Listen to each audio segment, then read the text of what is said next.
Well, hey there, all our friends on YouTube. We have an announcement to make. First off, we are grateful for the time that you have spent watching the Sustainable Ministry Show. We're thankful for your emails and how you've engaged with us in that process. At Ministry Architects, we're always evaluating the work we are doing, and we're currently rethinking our YouTube presence. We will be back in the future. We'll be back with something that is brand new. So while there are only 2 episodes left of the podcast that will be delivered to YouTube, the podcast itself is not going away.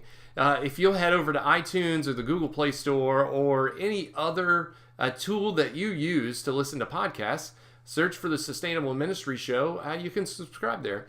We look forward to having you join us in that form. Now, on to the show. On today's episode, Stephen shares his experience with snow and ice. We talk about resumes and cover letters as we enter into the search process. It's episode 45, Searches for Churches.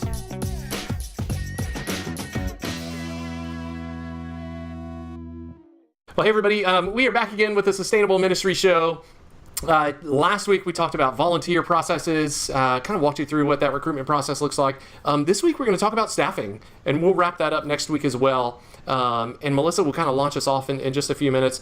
I'm just curious though, for you guys, how has the winter weather been for you? It would be nice to do a little compare and contrast. Melissa, what's your winter weather look like right now? I think I feel like yesterday or the day before was like 18 degrees. So, it's a balmy 18. It's probably quite like Alabama, right, Stephen? For sure. Well, actually, a couple of days ago, we got down to 12 or 16. Wow. Which is a big deal. We were below freezing for 3 days straight. We got ice. We got snow. We were out of school for like 2 days. That's incredible. Now, here's the Alabama kicker, all right? Today it's going to be in the... That is no joke. It's pure evil. Unbelievable. It's pure evil. Yeah. Well, yeah. God just loves y'all more. 3 days of sub-freezing straight into... No. There's nothing better about it. Because you don't know how to dress. And you go out one day and you have to wear clothes that you haven't worn in 2 years because you don't have to wear those clothes very often down here. And then the next day you go out and you're in shorts. So it's weird. Yeah. It's weird. How about you, Brian? Yeah, for us, yesterday we broke freezing temperatures for the first time in 5 days. It had been in the 20s, and then yesterday, I think we hit 36 yesterday, and today it's 50. Wow. We got about 14 inches of snow over the weekend. Wow, 14 inches. Yeah, it was ridiculous.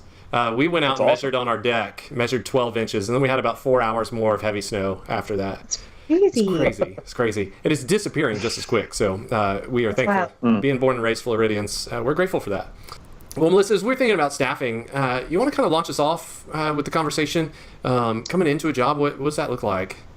Yeah, well, I would pose it back to you guys. I'm interested to know what some good practices are and what some not so great practices are concerning landing the job that you're hoping to get with a church. And so this is for all you who work in children's ministry, youth ministry, maybe young adult ministry, music ministry, worship ministry, etc. How do you land the job that you want to get? So I would love to know what your thoughts are on that. That's great. Yeah, I'll start it off. I think the first thing is, and I'll always kind of avoid the question and ask a different question. So here I go. I think before you don't want a job that you can't be you, right? I remember being really young in ministry, especially, and there was a church in the city I was living in. And it was a larger church. It was a church I was really the job came up on a posting screen, and I thought, okay, I want to work at this church. Now the problem is I had no clue. I had no clue about the church. I had no clue what they were doing. I had no clue their theology really. I just thought, man, this is a larger church. I'd like to work there. I'd like to kind of cut my ministry teeth there. I got there. It became pretty clear to me that was not the church I needed to work at. Theologically, practically, just philosophy of ministry, the whole thing. But there was still something inside of me. I wanted that job. And at that point in my life, I was desperate, not desperate trying to find a job, but desperate to find a bigger church, right? There were a number of churches I could have worked at, but I was not being picky. That's a great point. Brian, what do you think?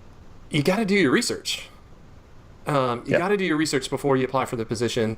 I think you should always walk in then into a job interview with a list of questions that would be just as long as the list of questions you'd expect to be asked.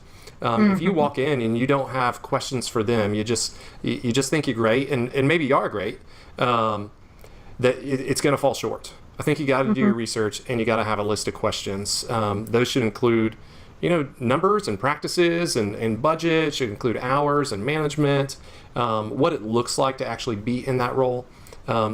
It always seems like churches, search committees and personnel, staff parish, if you're in the Methodist Church, it always seems that they're blown away when somebody has come in and is asking as much about the position as they're being asked. And that begins with research.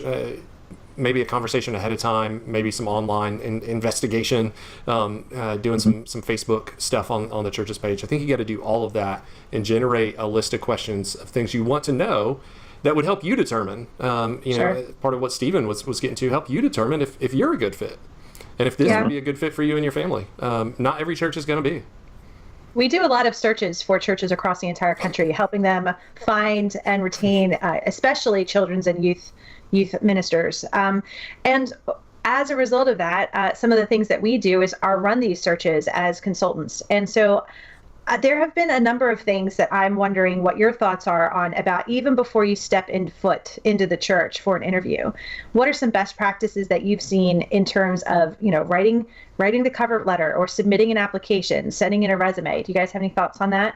Yeah, one with your resume, I think it needs to be succinct. See a lot of resumes when we do searches for churches. And by the way, if somebody writes like children's books or real crafty kind of picture books, I think searches for churches would be a great little Seussian book for churches in this process. But I think the resume needs to be succinct. If your resume is 3 or 4 pages, it just is a lot of content to take in addition to the cover letter. And it should highlight the things, the skills, the experiences, the positions you've been in that would directly correlate to the position you're applying for. Not to say you take away everything else, but you don't need the detail on a job that doesn't relate to the job you're applying to. Some people may think differently about that, but I think that's key, especially with the church, to just include what's actually applicable. Sure. Yeah, like a ministry resume. Yeah, exactly. That's right. Sure. Well, and I would say even, I would think about every resume you send in, and if you're seriously looking for a job that you want to be at for a while, right? I would think about every resume and definitely every cover letter, but I would even say every resume should be customized to that church. We got a resume one time, from a guy who was applying to be one of our an associate youth director at the church, and he put on the resume that he was excellent at butchering chickens. That's cool. I guess it's an Alabama thing. But he put that, and he walked in graphic detail through the whole process of raising the chicken, of making sure it was the right size, and then butchering the chicken, and all the things that happened after that. That was really a great resume, just not for us, right? Right. So you got to think about that's a true story, gang. You got to think about the context every time, not just the context as a church, but what's the very specific context of that church and what they're wanting and what they're needing. So if you're a Gilmore Girls fan and you watch that, you kind of want to do a resume for every single thing. Like I think she had over 100 resumes she submitted to all the different. Anyway, we won't get into the Gilmore Girls. I also feel like too the cover letter. You both mentioned that. I think it's important to know what type of search the church is doing. Some churches do a very limited search and are just using their own backyard and are looking for people in the general area. The searches that we do for churches on churches' behalf are a national search, and we have a huge reach. And we typically will help churches generate. I think typically at the minimum 30 applications. And sometimes I ran one search. It's so funny. The Methodist churches always typically get a lot of applicants because there's lots of Methodists. So we had over 80 applicants for one position. And so many of those applicants were clearly just looking to land a job. Uh-huh. They didn't care really anything about it. And they just, they talked about in their cover letter, they talked about, I want to work for your institution. quote, institution. And it's like, well, goodness gracious, this cover letter was the exact same cover letter you sent to all the other places that you were hoping to, have considered you. And so, a resume, it can be somewhat not generic, but in context, but a cover letter should definitely be very personalized. Why you're interested in that special position. And I know it might be a pain in the butt, but take the extra 5 minutes and make sure that cover letter is very, very specific to the church you're submitting your application to, for sure. I would say also, go ahead, Brian. It's definitely your marketing tool. Like, that's the piece that you're using to market yourself to the church you are applying to. And I would take it a step further to say if the cover letter is not fantastic, in a church that like this one, Melissa, where you're getting 80 applicants, if the cover letter obviously has just been reproduced, my guess is those resumes aren't even getting looked at that point. They're not. At least I'm not looking at them. Yeah. Yeah. So that thing, I mean, you just have to nail that piece. Even if your resume is not, all fireworks and stuff. If the cover letter's great, it's specific, it relates to the job, that's going to help move you to the next step.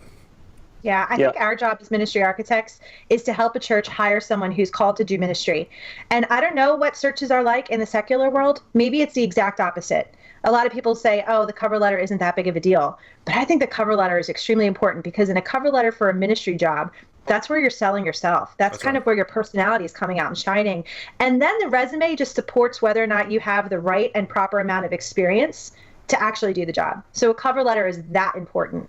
I think it's also too important is remembering that there's a committee or someone managing the search, whether it's for a church who's got a limited scope search or a larger national search. And there are people behind them. So when you're writing your cover letter or you're preparing your resume, try to put yourself in their shoes. What do you think would be important that for them to know about you in order for them to be interested in you for that position? Without lying. I might add. That will come out. Yeah. So what about, is the thank you note a thing of the past? What do you guys think?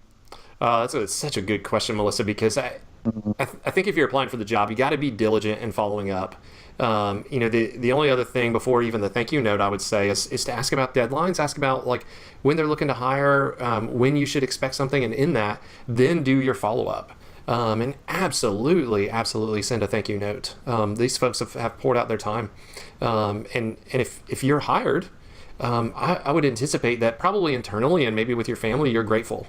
You're grateful for the call that's been placed on your life. You're grateful for the opportunity to serve at this church. So why not start that? Why not start that kind of attitude of gratitude right from the get-go before you've even gotten the job? That demonstrates a lot about who we are in the application process. And it should just come out of us naturally, I think. Absolutely. Put it on your schedule, calendar it in, and send that thing off. Yeah. And would you say that there's a difference between an email and a written letter? Yeah. What are your thoughts on that? Yeah, absolutely. I think if you get the email from the church that says, we're so glad, blah, blah, blah, I would put thank you for the time. But I would also follow up with a card. Some kind of personalized note, handwritten, addressed to whoever's leading that committee or that search team or what have you, and then also the pastor. And everybody might notice we just lost Stephen. I know, we did. He might be coming back. He was getting a little robotic there for a minute. Oh, there he is. There he is. And you're much clearer. I don't know what happened. So clear. Sorry. That's good. Well, and to go along with what you said, Brian, I think, again, this is a nuanced thing, whether it's a national search or whether it's a smaller search. Sometimes churches have people, such as ministry architects, do screening interviews or Skype interviews before you're being put in front of that larger group, that search committee. That's right. And I have to say, every single, and it's unfortunately not a usual thing for somebody to send me a thank you note for the half-hour time that I spent with them, even if it's via email, because it's not like they have my address. Yeah. But a nice little email to me saying, hey, thanks for your time, et cetera, et cetera. I always share that with the church. Mm-hmm.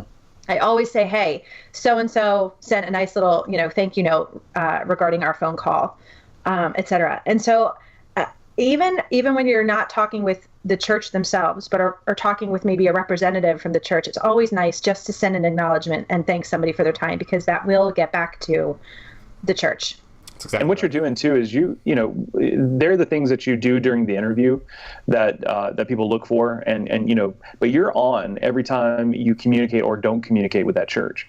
And so those are the obvious things. You do the right things during the interview, but in the off times when you're not actually in front of them or on the phone with them, the things you do or don't do matter as well. And we know in ministry, two of the biggest things that we look for are people who can communicate well, and people who are consistent. Right. And so by sending the follow-up email or letter, that is good communication, it's consistency, it's thoughtfulness. So some of the unsaids.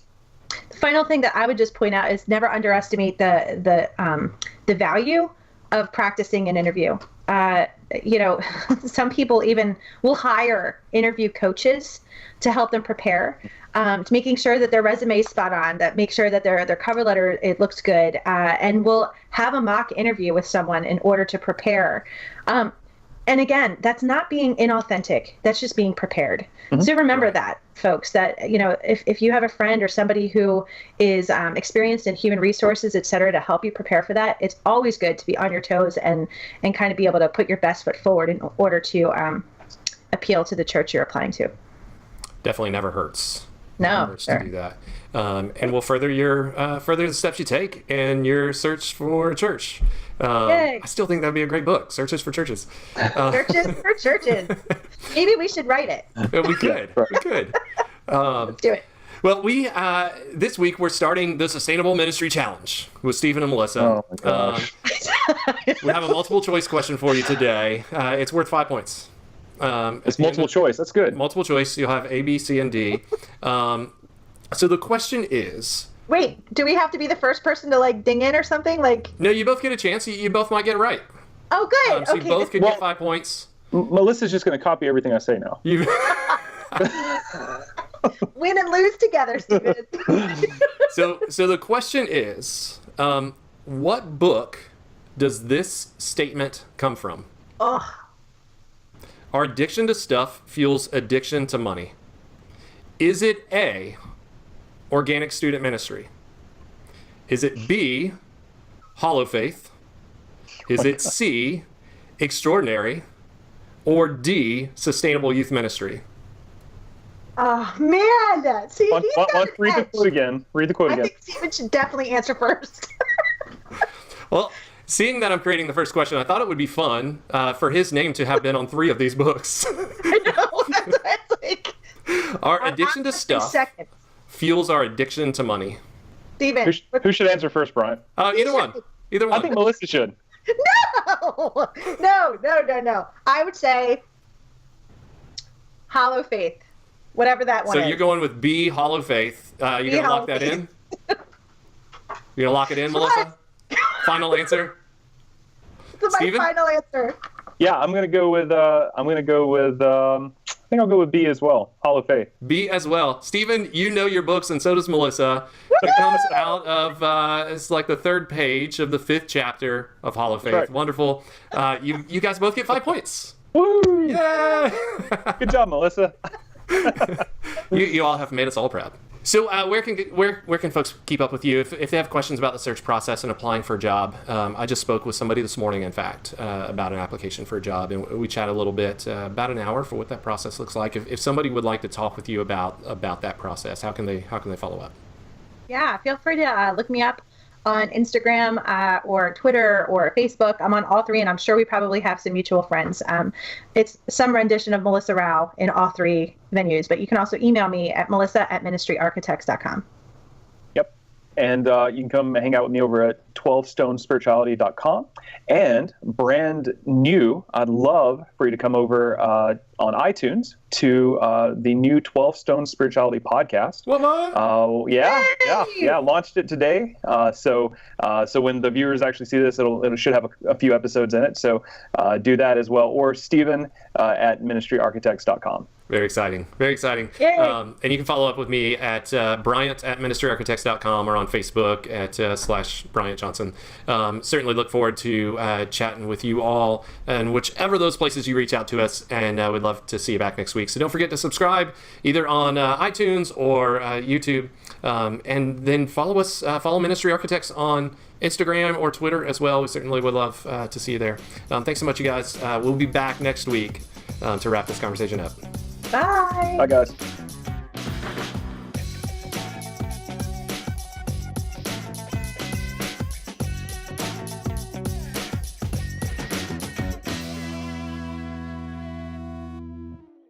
Ha ha!